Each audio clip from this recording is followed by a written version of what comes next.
Ассаламуалейкум, құрметті достарым. Сіздермен бірге заңгер Шыныбаев Марғұлан. Бүгін сот орындаушының проценттері, яғни пайыздары туралы талқылайтын боламыз. Маған келген сұрақтардың көбісінің неге мен сот орындаушыға қарыздан бөлек тағы да процент төлеуім керек деген сұрақтар көп туындайды.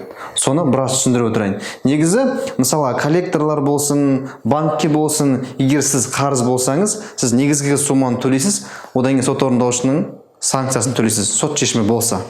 Неге мен сот орындаушыға төлеуім керек? Мен өзім добровольно төледім ғой барлығы. Не үшін оған төлеуім керек деген сұрақтар болады. Және сот орындаушының санкциясы, яғни қандай суммада болу керек? Сол туралы біраз талқылайтын боламыз. Бұл тек кредитке ғана байланысты емес, мысалы, қарыз өндіруге де.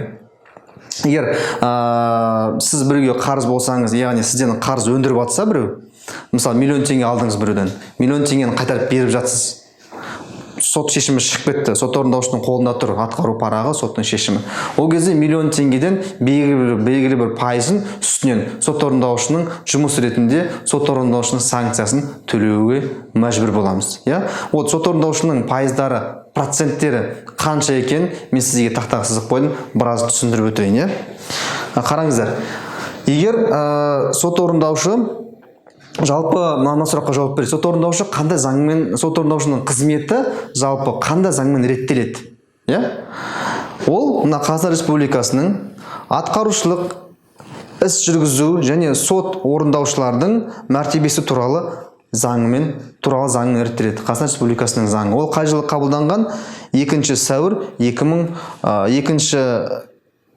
сәуір 2010 жылы қабылданған, Яғни осы заңға сүйене отырып, сот орындаушы өзінің жұмыстарын атқарады. Егер сізден бір қарыз өндіріп жатса, оның сот орындаушының проценті қанша теңге болу керек? Сол сұраққа жауап берейік. Қараңыздар, егер 60 МРП болса 25%, 60 МРП-ға дейін. 60 МРП деген қандай сумма? Ол 1 МРП қазіргі 2021 жылы 2917 теңге. Яғни 60 МРП-ға дейін сот орындаушының санкциясы 25%. Сот орындаушының былай айтқанда айлығы, зарплатасы. Егер өндіру суммасы 60 МРП-дан 300 МРП-ға жетіп тұрса, оның 20%-ға кішірейеді. Мысалы, сіз біреуге қарызсыз, сізден өндіріп жатыр ақшаны, Сіз мысалға, егер суммаңыз осы 60 пен 300 МРП-ның арасында болса, сот орындаушының санкциясы 20% болу керек. Ары қарай 300 МРП-дан 1000 МРП-ға 15%. 1000 МРП-дан 5000 МРП-ға дейінгі сумма қарыз болса, сот орындаушы өтіп кетсе, онда сот орындаушы 10% жаңағыдай өзінің үстіндегі қолақысын, яғни санкциясын ұстайтын болады. 10.000 МРП-дан 20.000 МРП-ға 5%. 20.000 МРП-дан ары қарай болатын болса, 3% ғана ұстауы қажет. Яғни, егер қарыз суммасы кішкентай болса, процент үлкен. Қарыз суммасы үлкен болса, сот орындаушының несі проценті қандай? Кішкентай болады. Түсіндіңіздер ғой? Сондықтан санаған кезде егер түсінбейтін бір санкциялар келіп жатса, не үшін оның санкцияны орындауым керек, не үшін мен оған төлеуім керек дейтін болсаңыз, осы YouTube каналдан біздің каналды ашып, осыны көрсеңіз болады, осыны суретке түсіріп алсаңыздар болады.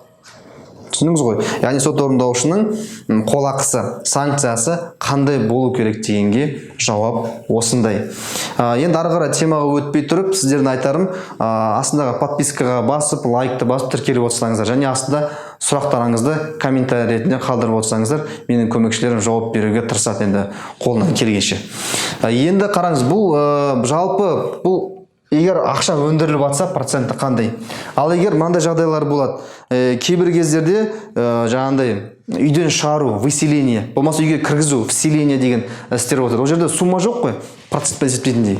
Сумма жоқ болғаннан кейін, бұл атқарушылық іс жүргізу және сот орындаушыларының мәртебесі туралы заңына сәйкес өзінің белгіленген сомалары бар, сот орындаушы төленетін.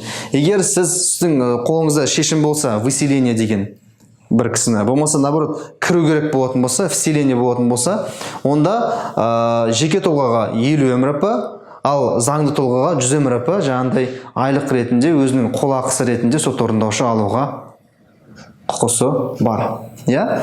Ал егер арестке қою, мысалы сіз арыз жаздыңыз бір қарызды өндіру туралы, иә. Содан кейін жаңа борышкердің атына сіз арест қойғыңыз келді. Арыз жаздыңыз сотқа, қосына ходатайство жаздыңыз жаңағыдай арест қою туралы, тыйым қою туралы. Сөйтіп тыйым қою туралы сот ұйғарымын шығарады, сол ұйғарымды сот орындаушы әкеп бересіз. Сот орындаушы айтады, мен арестті тыйымды қойып берем, бірақ менің қол ақым бар. Қандай? Ол арестті қою 20 МРП-ға дейін. Жеке тұлға үшін.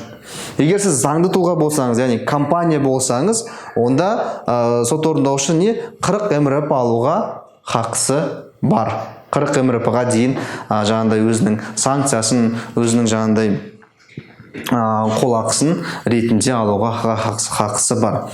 Бұның бәрі не үшін жалпы мен сіздерге айтып отырмын, резюмировать етсек, жалпы көп адамдар түсінбейді. Яғни егер борышкер жағынан, должник жағынан, олар айтады, мен қарыз едім бір кісіге, допустим 1 миллион теңге, қарызымды төледім. Бірақ бір айдан кейін, 2 айдан кейін сот орындаушы келеді да, маған тағы да 250 мың теңге, 300 мың теңге сен төлеуің керексің дейді. Не үшін төлеймін мен оған? Деп айтады. Негізі ол қарызды қайтарғанның өзінде сот шешімі уже шығып кеткен. Соттың шешімін сот орындаушыға өткізген. Яғни сот орындаушының соттың шешімін орындаған үшін оның жұмыс қолақысы төлену керек. Иә?